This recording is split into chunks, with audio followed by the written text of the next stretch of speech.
नबी अकरम सल्लल्लाहु अलैहि वसल्लम ने फरमाया, नेक अमाल जल्दी कर लो इससे पहले कि फितने शुरू हो जाए। नेक अमाल जल्दी कर लो इससे पहले कि फितने शुरू हो जाए। जब फितने शुरू हो जाएंगे तो फिर जो सुबह उठेगा वो मुमिन होगा, सूरज गुरूब बाद में होगा वो काफिर हो चुका है।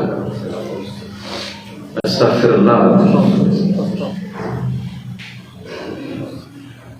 तो फितनों में बंदा इतना घिर चुका होता है कि उसे फिर अमाल करने की फुर्सत नहीं और ईमान बचाना भी मुश्किल हो जाता है।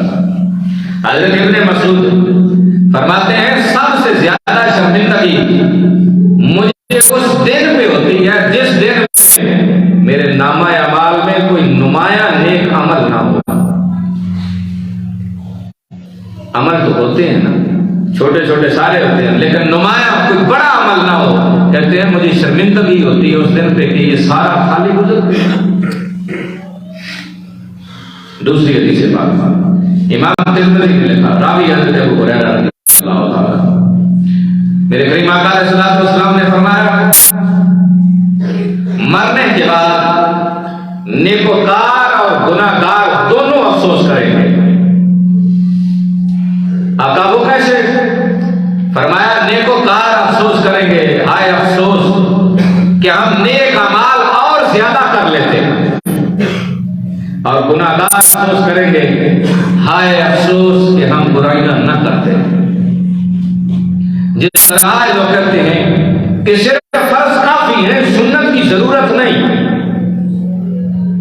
फर्ज काफी है, सुन्नत की जरूरत नहीं। सूरह अहज़ाब 23वां पारा, रब ने वो नक्शा कल कयामत का खींच के आज हमारे सामने रख दिया।